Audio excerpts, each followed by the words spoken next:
Hey y'all, welcome back to our very bookish channel, and welcome to our September Secret TBR pick. The theme for this month is judging a book by its cover. We are going to go out to a bookstore or a library and select a book completely based on the cover. And we're going to try to find a book we don't know anything about and just sort of draw assumptions about the book based on the cover and select it that way. So hope you guys enjoy this vlog.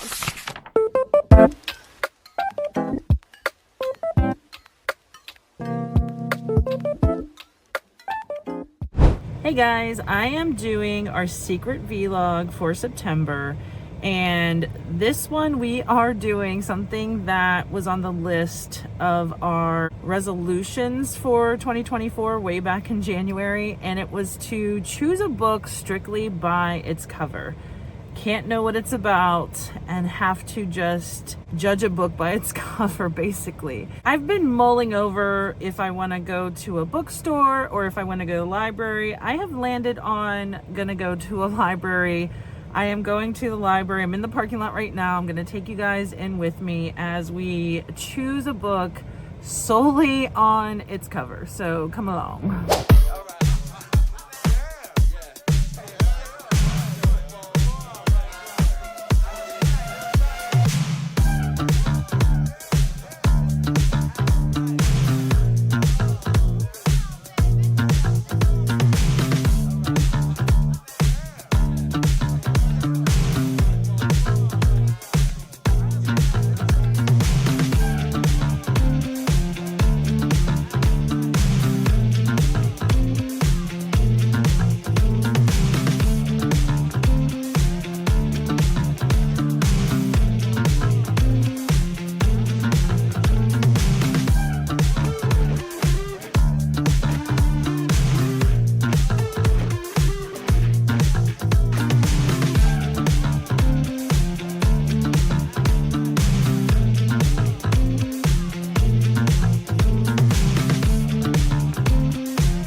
So I showed you guys all the books that were catching my interest, and what's funny is a lot of the times it's more like a spine or a title is really catching my interest, because in a library, it would even happen in a bookstore, that you're introduced more to the spines a lot of times than the cover. I mean, some of the ones on display, at least in the library, a lot of them I had already read or I know a lot about. So I kind of avoided that area and went to the stacks because I wanted to discover something that I didn't know and just judge a book by its cover. Of course, I was not able to make a decision, and I got 3 books out. It also helps because if I want to DNF one, I have a backup.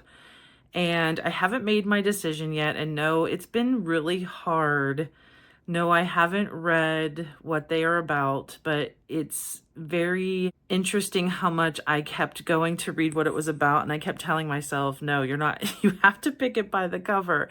And some of them do have like little blurbs on the front of it saying what it is, but it's part of the cover, so I can judge it by it. And these are the 3 that I took out, and I haven't decided yet which one I'm going to do. The one with the balloons was just speaking to me. I never read Melissa De La Cruz. I've heard of her, but I don't really know much about her or her books. But something about those balloons just kind of spoke to me. I don't know. Something about it seemed interesting. This one I almost passed up because when I saw it from far away, I thought it was like a mansion on a hill. But then when I was seeing the like window, I thought, oh no, that's like a top of a house. And the title with that picture just kind of, I don't know, struck me. I've never heard of the author, never heard of the book.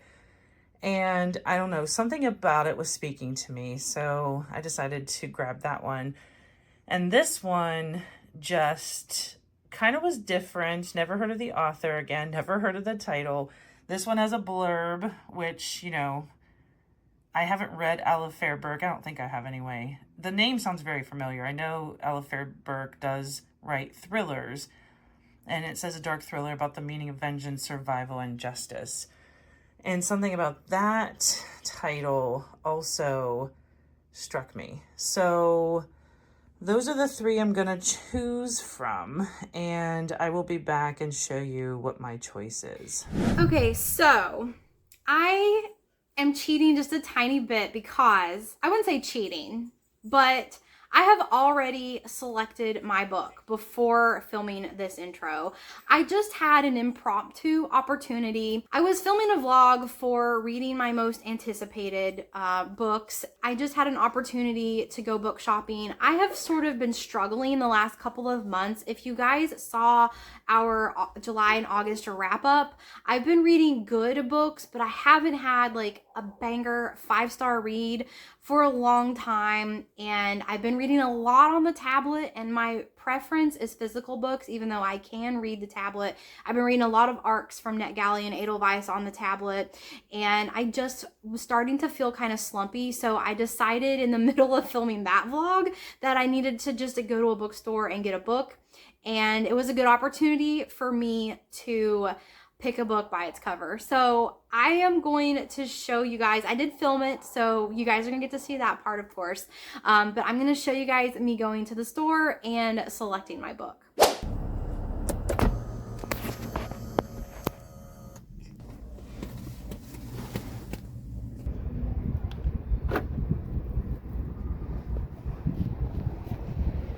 Alright y'all, I am outside the Books A Million in the mall, and I just want to tell you my plan. So it's gonna be hard to pick a book I don't know much about because like I watch BookTube all the time. I try to stay up on date on the books coming out. I try to know a lot about books so I can select good books to read for vlogs. So what I'm gonna do is I'm just gonna go to maybe like the hot TikTok table or something or just the fantasy section and just try to pick a book by the cover that I don't know anything about. So that is my plan. Here we go.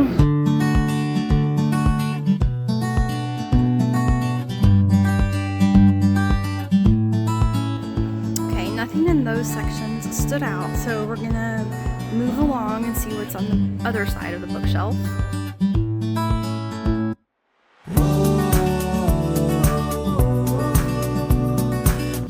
Okay, so looking at these books, there's 2 that I haven't heard anything about, and it is The Curse of Saints and The Curse of Sin. Right here, I think The Curse of Saints is the first one. Never heard about this.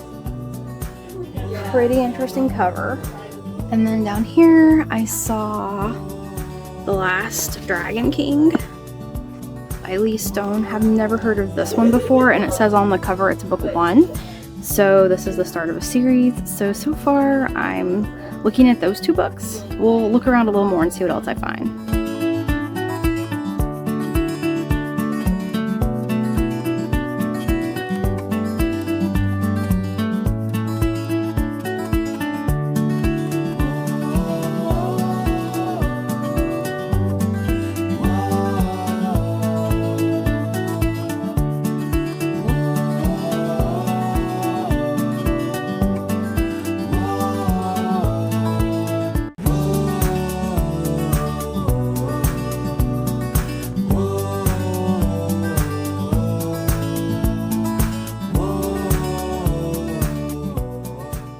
Alright, you saw my choices, and now I'm going to reveal which book, based solely on the cover, I have decided to read.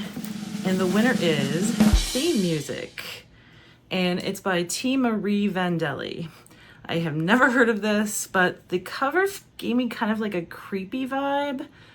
And since we are going into October very shortly, the orange and the dark creepy vibe has won me over for the book based on the cover. So I'm gonna dig on in. I'll be back with some thoughts after I have read for a bit. So, as you guys saw, I had a little bit of trouble picking my book. There were quite a few books I didn't know anything about that had interesting covers to me, but I don't know, even though there's like really good books coming out, I have not been too impressed lately with a bunch of the covers. Of course, like some of the books from Red Tower with like the sprayed edges and the foiling, all of that is appealing and pretty.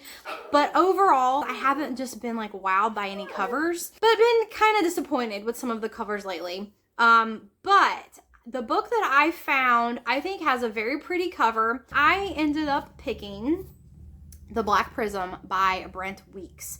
Now, I know nothing about this book. I do think this cover is gorgeous. I love the black background with the bright, pretty colors across the front. I think this picture is very intriguing and interesting to me. It looks dark.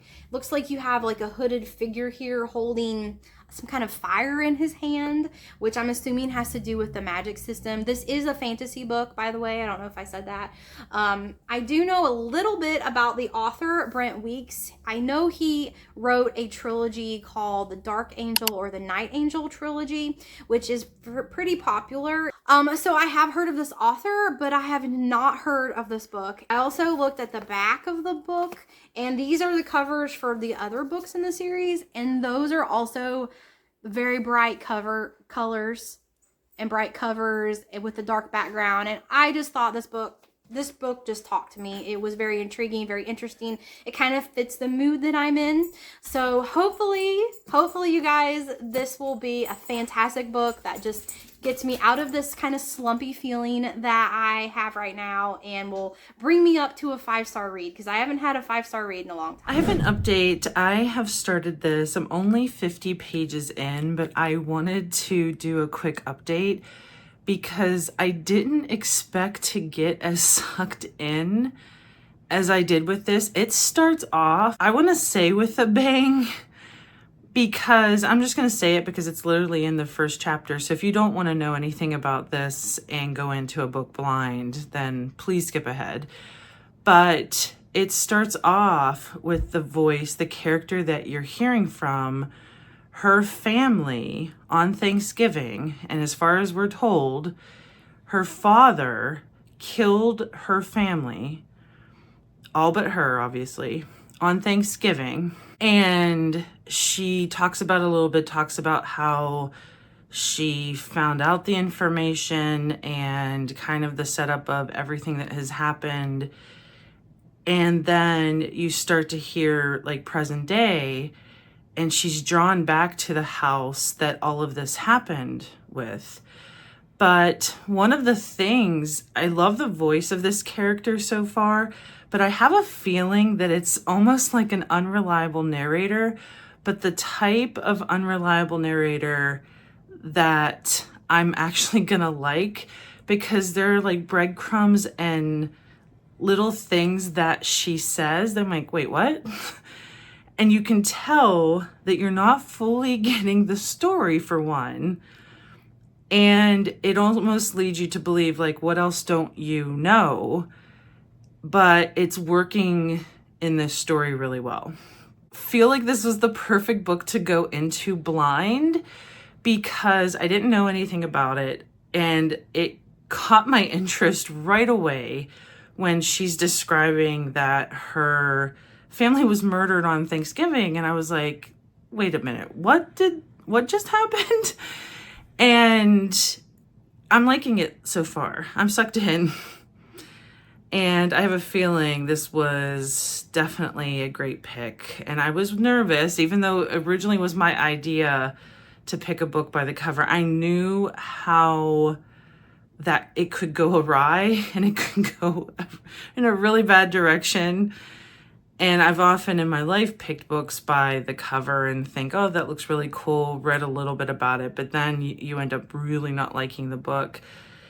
And though this cover, I mean, it's just really dark, and I don't even know what I really expected. I mean, obviously it looks like a really spooky house, but there's already kind of a supernatural element too, because when she goes back to the house that all of this happened in, there's some things that are happening that lead me to believe either there's spirits in this house, or this house is haunted, or there's some evil in it, something. So I also feel it's a very perfect time of year since we are going into October.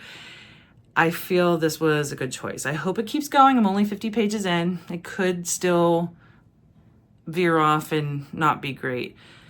So far though, I'm really into it and I am drawn in. Let's see what happens next. All right, y'all. I am currently at chapter 44, which is probably almost halfway, maybe like 45%. It's page 281. So far, a very cool book. I'm really enjoying it. The intensity is picking up a little bit. So in the beginning, it felt like you were kind of getting a little introduced to some of the characters, although further in the book, you are introduced to even more characters. So far, I think we've got maybe 5 points of views, but there's really only 3 main point of views. And that seems to be like a good number for me. If you're going to switch point of views, it seems to me that like 3 seems to be a good number. And then there's some minor point of views that you get, which I'm not minding at all. And the story in these point of views keep progressing, so you never go backwards with the point of views, which I really like. So anyways, you are introduced to some new characters. The book seems to be getting intense. There have been a couple of like really cool twists to the story that you find out some more information about this Black Prism and his brother. And the Black Prism has been kind of forced into teaching this class at this school where they take drafters and teach them how to control and use their magic, which, I mean, I enjoy a school setting in a book, especially if it's a magical school. And things are, like I said, getting more intense. They're getting a little more like, the people, you're getting a little more into the politics of this world. You're getting a little more into people being deceptive, people keeping secrets, people betraying other people for their own purposes and causes. And you are privy to some meetings that powerful people have. And it's just getting a lot more interesting, and it's building up. And I really love it. This book, even though I'm already like 281 pages, which could be a full book on its own, I can't wait to keep reading. I am not tired of this book yet. I want to keep going. I feel like I'm going to read this whole book quickly in a couple of days. So I'm just going to keep trugging along, and I'll keep updating you guys as I go. So real quick here, I just want to show you all something that I find very interesting about the book. That's the author, if you're wondering. That's what Brent Weeks looks like. But all of the chapters have a picture on the front of them that kind of tell you who the chapter is. So chapter 1, the bear. The bear means that you're following a character named Kip. And he's kind of a kid that is a drafter. He's newly discovered he's a drafter. And then, like, for example, there's a tree, and the tree is a character called Karis, who is a woman drafter that is very close to the prism.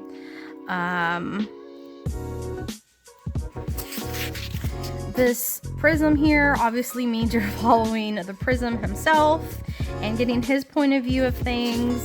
And then, like, later back this way, you get introduced to a new character. I think it's chapter... Oh, here's one. So there's Manacles there, which is a prisoner that the prism is keeping. You're getting his point of view. And here's the other point of view you're getting, and this is the point of view of a young woman named Liv. So Liv is also a drafter. She's not a very powerful, strong one, but she's a drafter that's tied up in the story, and she starts going to the school that the prism is teaching.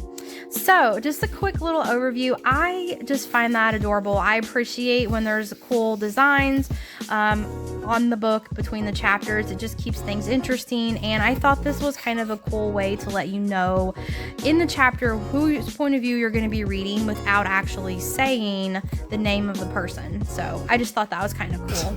I have an update. I am over 200 pages into this. I haven't just been reading the book though. I had to make a couple drives for work. I decided that I would listen to some of it because I was so sucked in that I felt like I wanted to keep reading / listening to it because I really want to know what happens next. And I found it on Hoopla, and I've been listening to it when I'm in the car driving to work or driving to where I need to go for work. I don't always like audio because sometimes it's the narrator. Sometimes I feel like there are just some books that work better reading versus listening to it. I didn't know what it was going to be like for this one because I was hoping that it would be a good narrator and would work well as audio, and I lucked out. I think the narrator is really good for this one, and I feel like it's definitely working to listen to this one as an audio. So I've been kind of flipping in between both, and it's making it go faster, but I kind of don't want it to end. I don't know what's going to happen. There's already been a couple different twists that I was not expecting. Can't say obviously because it'll ruin it. I am very much still enjoying it, and I can't wait to find out some of the answers to some of what is kind of a question mark at this point. I want to be careful and not ruin any of those plot points. But yeah, I'm enjoying it, and I don't have too much to go. I want to say it's like 150 pages, maybe 200 at most. It's kind of a long book, but it definitely helped to listen to because I was just riveted to it. One of the things that audio doesn't work for me is because if it's not capturing me, I tend to then, like, my mind drifts off, or I'm paying attention to something on the road and think, oh crap, I gotta go back and listen because I wasn't paying attention. That's not happening with this one. I'm very much riveted to it. I would recommend the audio if you guys like to do it. I'm doing Hoopla, many different audio options, obviously. So I will let you guys know. I don't know if I will do another recording unless something crazy happens, which could, because it's that kind of book. Otherwise, I will see you in final thoughts.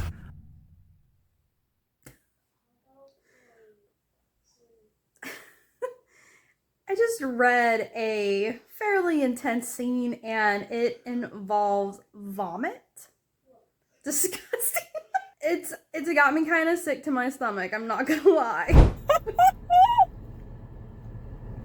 Chapter 88. Woo! Y'all, the end of chapter 88 is crazy. Oh my gosh. This is a fantastic book. I kind of want to jump right into the next book, but I know I have books I have to read for vlogs, but y'all, I'm really liking that book.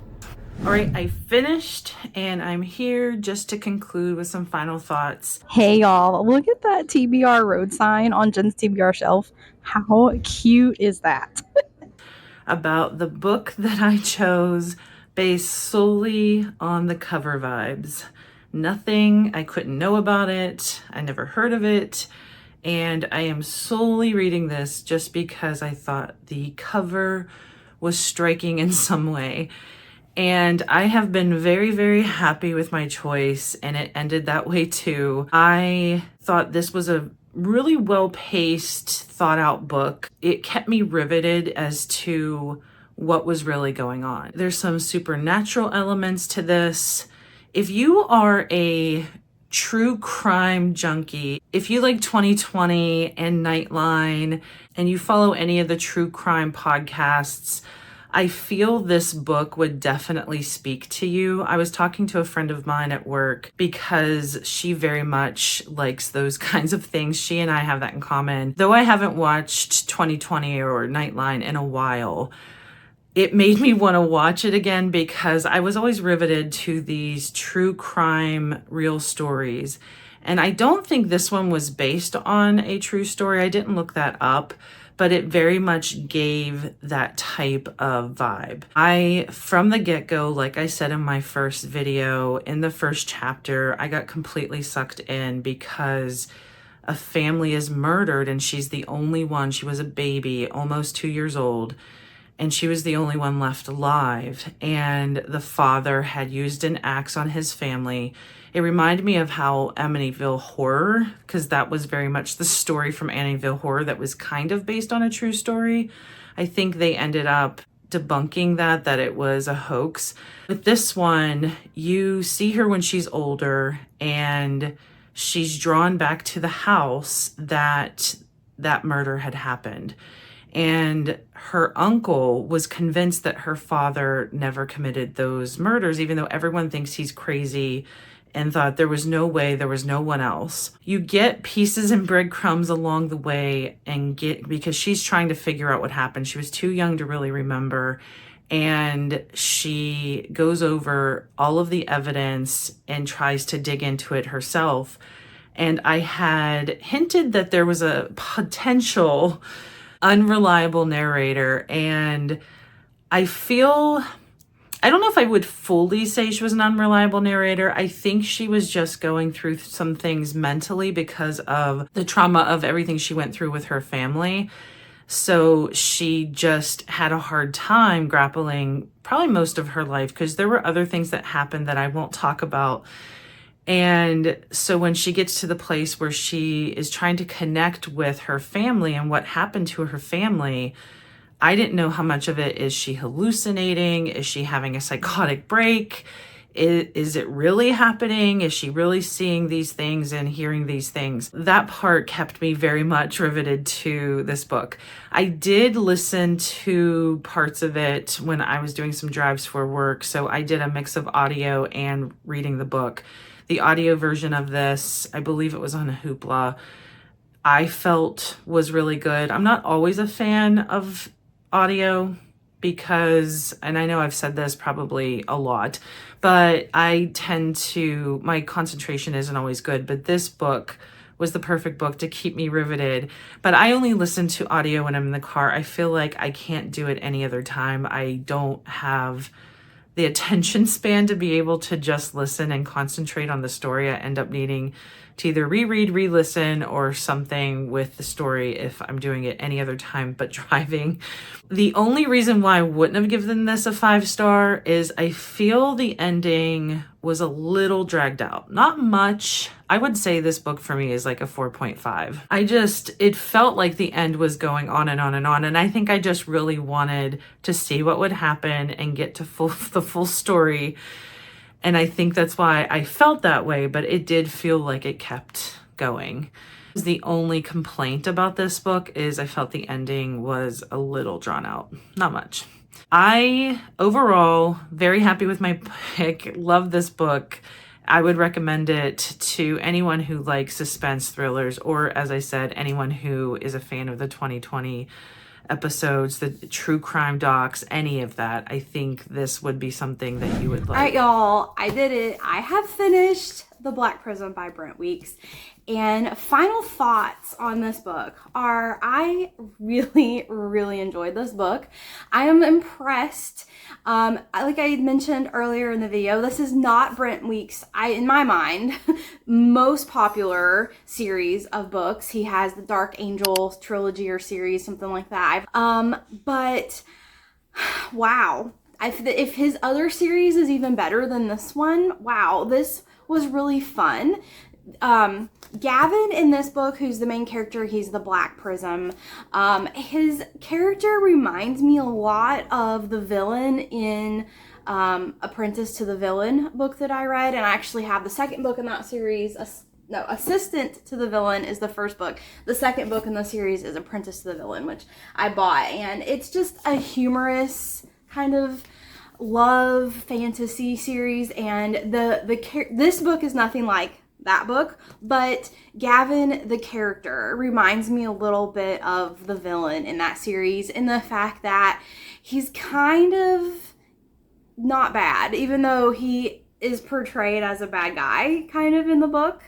But I just loved this. I loved the magic system. It is a little complicated with the colors. You know, the certain people are able to, I guess, extract or pinpoint or focus or filter certain wavelengths of color, and they can build solid objects out of luxin, which is the material that they pull out of these colors.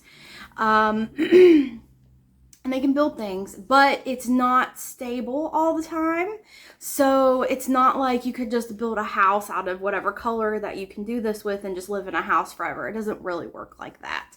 And the Black Prism is able to pull all the colors and not just one or two. So very interesting book. There's a little love interest in there. No spice or anything, nothing like that. Just a little bit of a spark of love interest. I feel like the additional books in the series are going to explore that a little bit more. There's lots of secrets. There are lots and lots and lots of secrets that are revealed, and I love that. And I don't know if they're necessarily twists, because it's not really like you see it coming. In fantasy books in general, twists aren't the same as thriller books where you're like reading and you're constantly trying to think of what's the twist. It's not really like that in fantasy books. You're just along for the story, and then these like bombshells just get dropped on you, and that's how it just happens. Like, you don't really expect it or see it come in or predict it like you can in thrillers. So it's a little bit different. I don't want to call them twists, but there's just a lot of secrets between these characters that kind of come out, and the stakes are high. I mean, they're trying to save their world as they know it. The stakes are pretty high. There are evil characters and bad guys, of course, that they are fighting. And it's just, I just had such a good time. This was a really good break between some just okay books that I've read lately. So this is helping pull me out of a kind of slump. I don't want to call it a slump. I have like a funk I've been in. It's not really like I haven't wanted to read kind of slump. It's more of like a every book I read is just okay kind of slump. And I just really need a real good one to get me fired up again. So this was a fantastic book. I highly recommend it if you're into epic fantasy, and I can't wait to find out more of what this series brings. I really, really want to read his other series now. That series seems to be a little bit darker, which I like, but I'm going to finish this series before I start his other one. In fact, I've started a little shorts series of completing all the series I'm in the middle of. So if y'all have seen that little short video, I appreciate your view and checking it out. But this is the first book that I talked about in that series of me completing all the series I'm in the middle of. So highly recommend. Any thoughts, any feelings, any opinions you guys want to express, please feel free in the comments below. And if you have made it this far in the video, I haven't done this in a little while, but if you've made it this far in the video, let's see if we can find a diamond to put in the comments below, a diamond emoji, just to kind of represent this cover and the prism, because we did pick a book by its cover. Highly recommend. I feel like this pick a book by a cover was a success. Thanks for watching as we both went through and read a book we solely chose by the cover. I'm very curious to see what Amanda has chosen. I don't remember if she's told me or not. She might have, because I was trying to see if she was done with this one or not. Stay tuned for all the Halloween challenge episodes we have coming up in October. We have a Frida vlog coming up soon that I am currently reading and very much want to get back to. We have a lot of content for our thriller, scary Halloween October. Stay tuned, and until next time.